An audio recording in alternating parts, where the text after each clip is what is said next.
Boa noite, a graça e a paz do Senhor Jesus Cristo, do nosso Senhor Jesus Cristo. E hoje, quarta-feira, vamos dar continuidade ao estudo intitulado Entendendo o Amor de Deus por Mim, parte 3. Essa parte 3 traz um subtítulo chamado A Expressão do Amor de Deus pela Humanidade através dos 10 Mandamentos. Vamos lá para Êxodo capítulo 20, ler do versículo 1 ao 17, para entendermos o que Deus quer falar conosco nesta noite. Vamos ler o Êxodo capítulo 20. Verso 1 em diante diz assim: Então falou Deus todas estas palavras: Eu sou o Senhor teu Deus, que te tirei da terra do Egito, da casa da servidão. Não terás outros deuses diante de mim. Não farás para ti imagem de escultura, nem semelhança alguma do que há em cima nos céus, nem embaixo na terra, nem nas águas debaixo da terra. Não as adorarás, nem lhe darás culto, porque eu sou o Senhor teu Deus, Deus zeloso, que visita a iniquidade dos pais nos filhos até a terceira e a quarta geração daqueles que me aborrecem. Em outra versão diz daqueles que me odeiam. E faço misericórdia até 1000 gerações daqueles que me amam e guardam os meus mandamentos. Não tomarás o nome do Senhor teu Deus em vão, porque o Senhor não terá por inocente o que tomar o seu nome em vão. Lembra-te do dia de sábado para o santificar. 6 dias trabalharás e farás toda a tua obra, mas o 7º dia é o sábado do Senhor teu Deus. Não farás nenhum trabalho, nem tu, nem teu filho, nem tua filha, nem teu servo, nem tua serva, nem o teu animal, nem o forasteiro das tuas portas para dentro. Porque em 6 dias fez o Senhor os céus e a terra, o mar e tudo que neles há. E ao 7º dia descansou. Por isso, o Senhor, o dia de sábado, o santificou. Honra teu pai e tua mãe, para que se prolongue os teus dias na terra que o Senhor teu Deus te dá. Não matarás, não adulterarás, não furtarás, não darás falso testemunho contra o teu próximo. Não cobiçarás a casa do teu próximo, não cobiçarás a mulher do teu próximo, nem o seu servo, nem a sua serva, nem o seu boi, nem o seu jumento, nem coisa alguma que pertença ao teu próximo. Vamos orar, amados? Amado Pai eterno Deus, glorioso Senhor Jesus Cristo, louvado e agradecido venha ser o Senhor, o nosso Pai eterno. Pai amado, hoje, quarta-feira, estamos aqui para aprender da Tua Palavra sobre esse tema tão importante, que é o entender o Teu amor por nós, pela humanidade, por mim, Senhor. E quero entender esse amor, então me ajude a compreender o texto que será explanado pela minha boca, Senhor meu Deus, e que Teus servos que estão ouvindo e Te adorando venham a entender, compreender, Senhor, e praticar em nome de Jesus. Amém.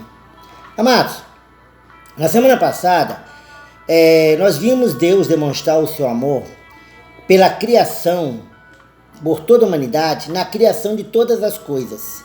Ele criou tudo e colocou a sua melhor criação no melhor lugar, chamado Jardim do Éden. O objetivo de Deus era fazer com que a sua criação vivesse de forma eterna, permanente, adorando e conversando em comunhão com Deus, lá no Jardim do Getsemane.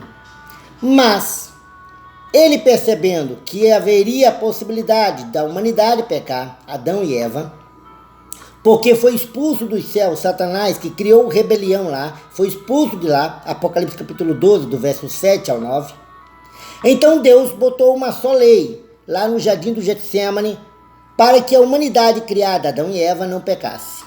Gênesis capítulo 12, verso 16 e 17. Mas a serpente, tão sagaz, a criatura mais sagaz de todas que Deus criou, Gênesis capítulo 13, verso 1, fez com que enganasse Eva, ludibriou Eva ludibriou Adão, e ambos pecaram, comeram do que não deveriam comer pela proibição que Deus havia dado da única árvore que estava no Jardim do Getsemane, Jardim do Éden, desculpa.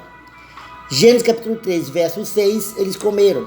E daí acabou a comunhão entre eles, com Deus. E, consequentemente, toda a humanidade, por ser Adão e Eva, a primeira criatura da terra, de lá viria todos os descendentes dele, ficaram destituídos da graça de Deus, Romanos 3, verso 23. Mas Deus ama a humanidade, foi ele que criou.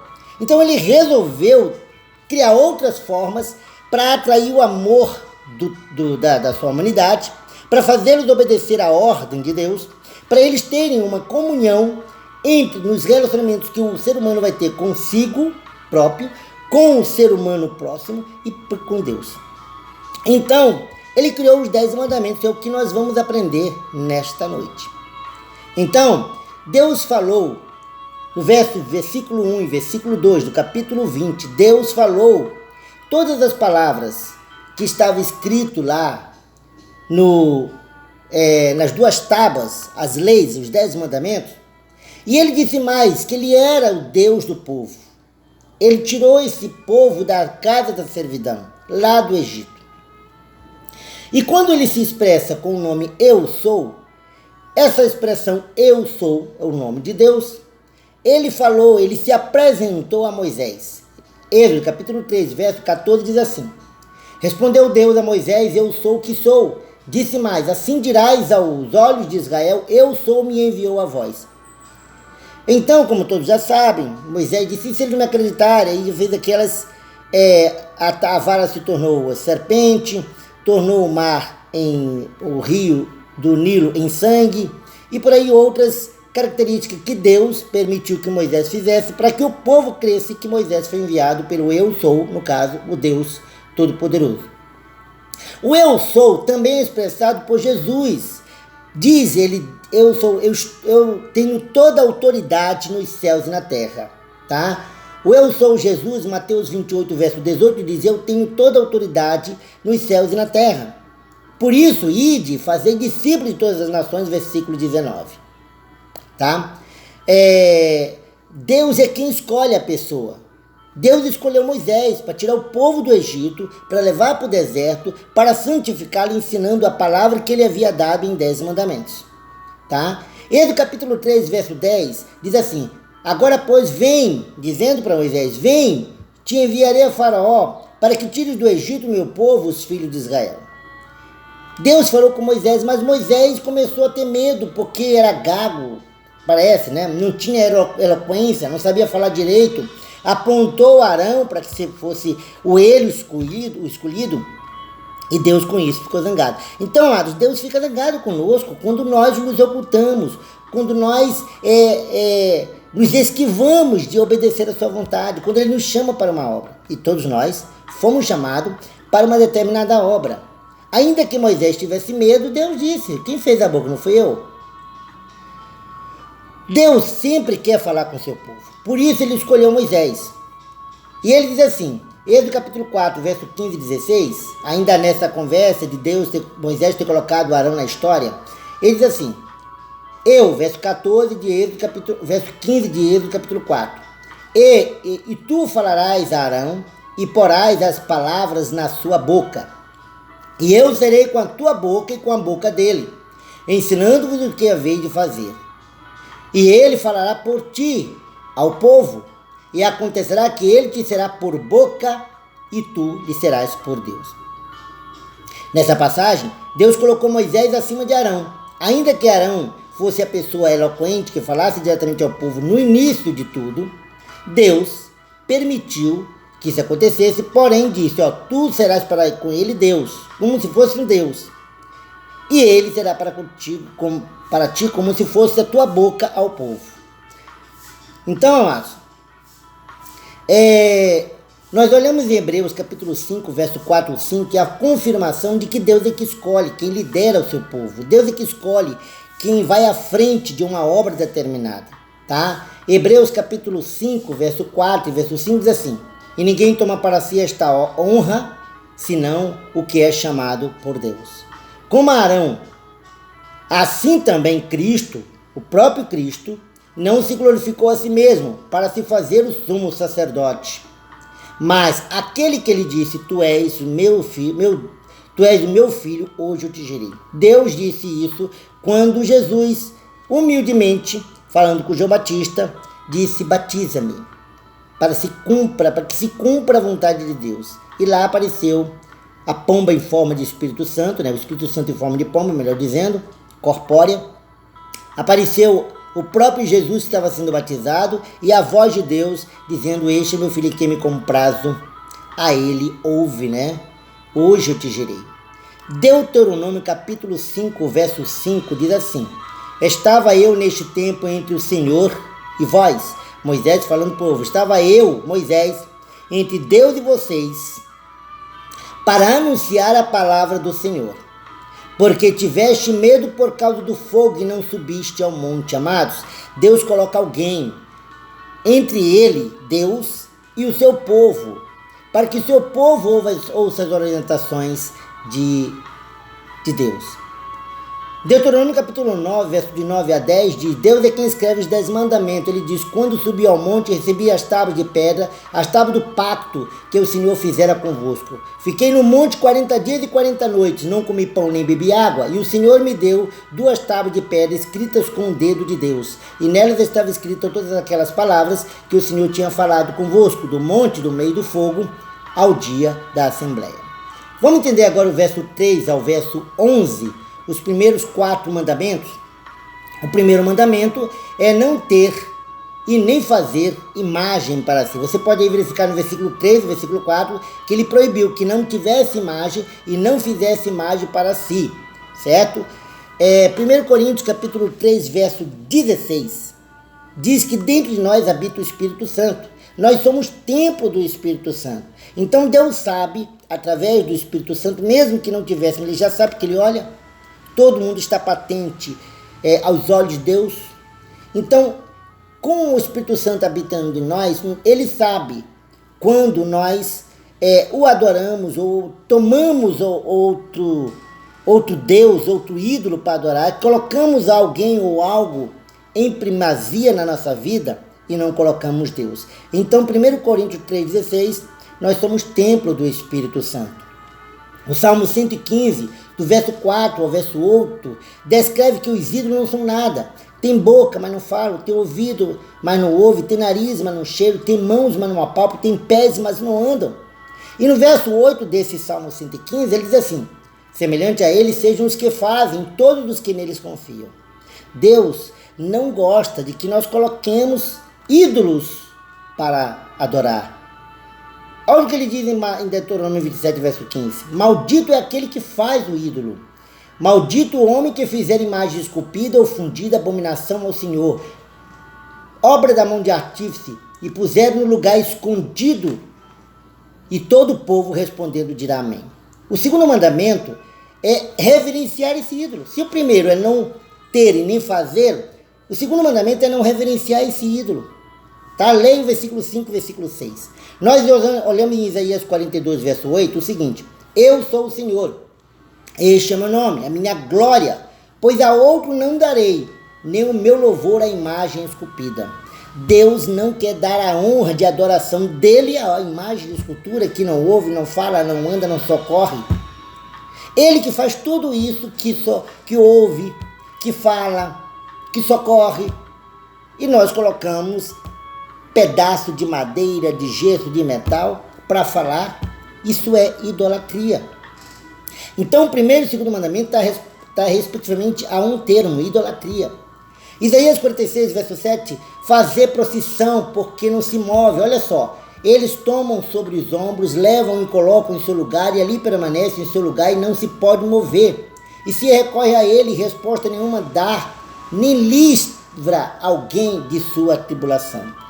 Tiago capítulo 4, verso 5 diz algo bem interessante. Diz assim: ou que vocês acham que as escrituras querem dizer quando afirmam que o Espírito de Deus fez habitar em nós, vigia sobre nós como fortes ciúmes. Amado, se 1 Coríntios 3,16 diz que nós somos templo do Espírito Santo, Tiago capítulo 4, verso 5 diz que o Espírito Santo que habita em nós tem ciúme de nós mesmos, porque nós estamos adorando outra coisa a não ser o próprio Deus. Então Deus tem um zelo muito forte por aquele que adora, tá? A ele. Terceiro mandamento é não tomar o nome do Senhor em vão. Leia o versículo 7 de Êxodo capítulo 20.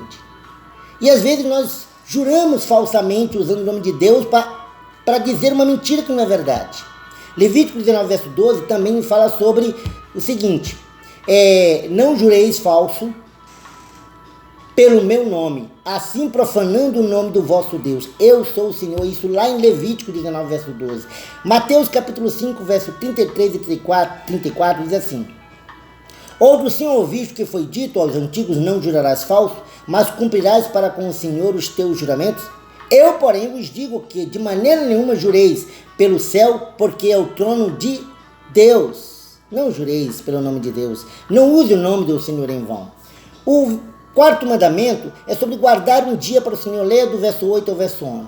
É guardar um dia separado do Senhor. Nós temos 7 dias, dos 7 nós trabalhamos, certo? E nós temos que reservar um dia. Isso Deus ensinou ao povo na época que saiu do Egito para o deserto. Hoje, todo dia é dia do Senhor. Hoje podemos adorar a Deus em qualquer dia, tá? Lucas capítulo 6, verso 5 diz assim: Filho do homem é senhor do sábado. O próprio Jesus combateu os fariseus por conta de enfatizar o sábado em evidência mais do que qualquer outra coisa. Não vamos... Isso porque remete a alguma denominação atual do nosso tempo? Fique caladinho. João capítulo 5, verso 16 e 17, Jesus combate a ociosidade do sábado. Por isso os judeus perseguiram Jesus, porque fazia estas coisas no sábado. Mas Jesus lhe respondia: meu pai trabalha até agora e eu trabalho também. Certo? Romanos capítulo 14, verso de 1 a 6, eu vou aconselhar vocês lerem, eu não vou ler não. Mas Paulo repreende quem julga a pessoa por questões de alguma coisa. Tem gente que adora um dia, mas adora para Deus. Tem gente que come uma comida, mas come para o Senhor. Leia Romanos 14, de 1 a 6, depois. Você pode parar, inclusive, esse vídeo e dar uma lida, tá? E Deus proibiu esse julgamento. A segunda parte do decálogo, os primeiros 4 mandamentos, Deus falou sobre a relação do homem com o próprio Deus. No primeiro mandamento é não ter nem fazer imagem. O segundo mandamento é não reverenciar a essa imagem, a esse ídolo. O terceiro mandamento é não falar o nome de Deus em vão. E o quarto mandamento, guardar um dia para o Senhor. Esse mandamento está se referindo aos relacionamentos do ser humano com o próprio Deus. É um relacionamento vertical. Na segunda parte do decálogo, Deus fala dos outros 6 mandamentos. E esses 6 mandamentos é do relacionamento horizontal do ser humano com o próprio ser humano. O quinto mandamento está sobre, e ele colocou como sendo um dos primeiros, honra teu pai e a tua mãe. Leia o versículo 12. E esse mandamento lá da época de Moisés, Paulo trouxe em evidência em Efésios capítulo 6, verso de 1 a 3. Honre teu pai e tua mãe, porque isso é agradável a Deus, isso é bom diante dos olhos de Deus. Mateus capítulo 15, verso 4 ao verso 6. Tem gente que desonra esse mandamento, botando em evidência algo mais importante do que honrar pai e mãe. Tá? Mateus capítulo 15, verso 4 e verso 6 diz assim: pois Deus ordenou, honra teu pai e a tua mãe. Quem maldisser o seu pai e a sua mãe, certamente morrerá. Mas vós dizeis, qualquer que disser o seu pai ou a sua mãe, que poderias aproveitar de mim a oferta ao Senhor? De modo algum terá de honrar pai e mãe. E assim, por causa da vossa tradição, invalidaste a palavra de Deus. Tem gente criando mandamento, criando ideias humanas para desonrar o mandamento de Deus, que é honrar pai e mãe. E nesse contexto, as pessoas estavam guardando a oferta para dar a Deus, e enfatizando que guardar a oferta para dar a Deus é mais importante do que cuidar, honrar pai e mãe. Se o pai e a mãe dessa pessoa estiver doente, o único dinheiro, o único recurso que ele tem para comprar um remédio, salvar, cuidar do seu pai e sua mãe, ele não compra. Ele enfatiza que honrar Deus, dando o dízimo, dando a oferta, é mais valioso do que cuidar pai e mãe. Amados, Deus é dono do ouro e da prata, mas ele examina o coração. O sexto mandamento é não matarás. Não matar, tá? 1 Samuel capítulo 2, verso 6, diz que Deus é que dá a vida, Deus é que tira a vida, Deus é que coloca na sepultura, Deus é que faz levantar de lá. Então Deus é o dono da vida. Então só ele pode matar, nenhum ser humano pode matar. Tá? Jó capítulo 14, verso 5, está relatado que o tempo de vida no ser humano na terra está contado nas mãos de Deus. ninguém tem o poder de ultrapassar o limite determinado por Deus na terra. Viveremos no tempo que Deus der para nós. O 7º mandamento é: não adulterarás. O adultério é entendido como a conjunção carnal.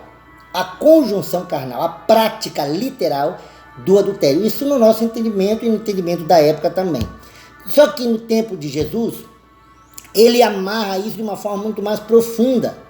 Na época de Moisés, quem adulteraria ou quem adulterar é morto, é assassinado. Tanto o adúltero quanto a pessoa com quem o adúltero adulterou, tá? Mas Jesus, ele faz de uma maneira bem diferente. Ele diz assim, Mateus capítulo 5, verso 27 e 28. Ouviste que foi dito, não adulterarás, e eu porém vos digo que todo aquele que olhar para uma mulher para cobiçar, já em seu coração cometeu adultério.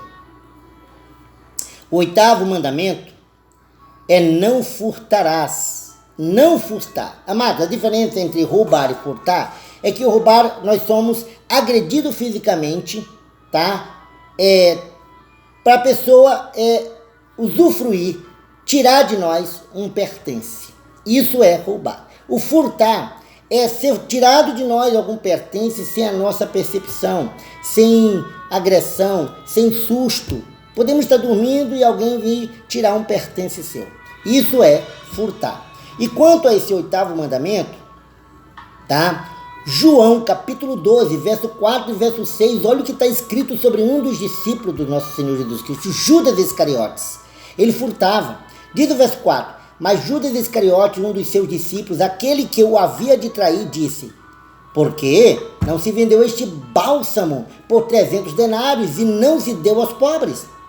6. Ora, ele disse isto não porque tivesse cuidado dos pobres, mas porque era ladrão e, tendo a bolsa, subtraía o que nela se lançava. Muitas foram as pessoas que ofertaram para Deus, para Jesus Cristo, na sua caminhada. E quem coletava, quem guardava na bolsa era Judas. E Judas furtava o próprio Jesus, o próprio Senhor Jesus. O 9º mandamento é: não dirás falso testemunho contra o teu próximo. Amados, falso testemunho é falar aquilo que não é verdade contra alguém. Em outras palavras, é mentir, é inventar coisas, é difamar a vida do outro com uma coisa que de fato não é verdade. Seja lá qual tenha sido o motivo, raiva, ira, ódio, não importa. Só o fato de você falar algo contra o próximo, não sendo isso verdade, é falso testemunho. E olha o que Deus diz em Êxodo capítulo 23, verso 1. Não levantarás falso boato e não pactuarás com o ímpio para ser testemunho injusto. Um conselho dado por Moisés na época para aqueles 2 milhões de pessoas aproximadamente que estavam com ele no deserto quando saiu do Egito. João capítulo 8, verso 44, no tempo de Jesus, olha o que está escrito aqui. Vós tende por pai o diabo, e quereis satisfazer os desejos de vosso pai. Ele é homicida desde o princípio e nunca se firmou na verdade, porque nele não há verdade. Quando ele profere mentira, fala do que ele é próprio, porque é mentiroso e ele é pai da mentira. Então, o diabo é pai da mentira. Quem mente satisfaz o pai da mentira. Então, quem mente se faz filho do diabo, mesmo não sabendo que está se fazendo filho do diabo. Então, quando levantamos falso testemunho contra alguém, estamos mentindo. E se estamos mentindo, estamos agradando a Satanás, ao diabo, nos tornando como filho dele por uma prática que agrada a ele e não a Deus.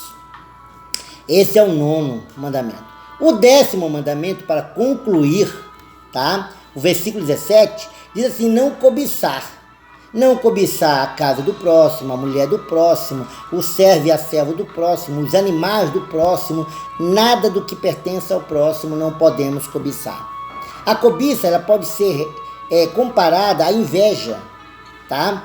Então, olha o que diz Lucas capítulo 12, verso 5, tá? E disse ao povo, Jesus dizendo: acautelai-vos e guardai-vos de toda espécie de cobiça, porque a vida do homem não consiste na abundância das coisas que ele possui, tá? Já em Colossenses capítulo 3, verso 5, Paulo, orientando o povo de Colossos, diz assim: exterminai, pois, as vossas inclinações carnais, a prostituição, a impureza, a paixão, a vil concupiscência e a avareza, que é idolatria. A avareza pode ser visto como também cobiça, a vil concupiscência, o desejo carnal que temos por algo, por alguma coisa, cobiçando aquilo que não nos pertence. Amados, cobiçar é pecado, tá? É pecado. Conclusão para o nosso estudo de hoje: Deus, Ele demonstrou o seu amor pelo ser humano desde a sua criação, antes que ela mesma viesse a existir, colocando apenas um mandamento, lá no Jardim do Éden. Já falei sobre isso na semana passada, Gênesis capítulo 2, versos 16 e 17. Até aqui eles não tinham ninguém, a não ser o próprio Adão e Eva. Os filhos ainda não haviam nascido, né? Mas quando Eva se permitiu ser enganada pela serpente, se distanciou de Deus, Romanos 3, 23. Consequentemente, causando distanciamento entre ele e a humanidade e também causando sua primeira morte, a morte entre os seus filhos. Gênesis 4, 8. Com isso, Deus nos mostra como Ele nos ama, criando esses 10 mandamentos para que o nosso relacionamento um com o outro ficasse aperfeiçoado. Aprendamos com isso e pratiquemos isso em nome de Jesus. Vamos orar? Amado Pai e eterno Deus, glorioso Senhor Jesus, ó Deus Santo, Tu és Deus nos céus e Deus na terra, e muito antes da nossa própria existência, o Senhor demonstrou amor por nós, nos criando e nos colocando em algo já criado por Ti, que é o Jardim do Éden, no melhor lugar de toda a criação. E nós, como sendo a melhor criação, nos colocaste lá. Tiveste comunhão conosco, mas infelizmente nós pecamos e nos distanciamos de Ti. Para nos aproximar mais de Ti e também termos bons relacionamentos com o próximo e contigo, ó Deus, criaste os 10 mandamentos. Ó Pai, que nós na época que estamos falando contigo, ainda que os 10 mandamentos foram, Pai, melhorados, eu te peço, nos ajuda, meu Pai amado, em nome de Jesus, compreender o ensino da Tua palavra e praticar no dia a dia, na nossa vida cristã. Obrigado, Pai, pelo dia de hoje, obrigado pelo Teu povo, obrigado por esta mensagem, ainda que seja gravada, obrigado pelo Teu povo que Te adorou e também aprendeu. Só nos ajude, Senhor, só nos ajuda, Senhor, porque a nossa fé às vezes é muito pequena, aumenta ela e nos ajuda a obedecer e praticar cada um dos Teus ensinos. Em nome de Jesus Cristo, Deus, eu Te louvo e Te agradeço. Amém, amém e amém. Que Deus nos abençoe, fique na paz de Cristo e até o nosso próximo encontro no domingo, se Deus quiser.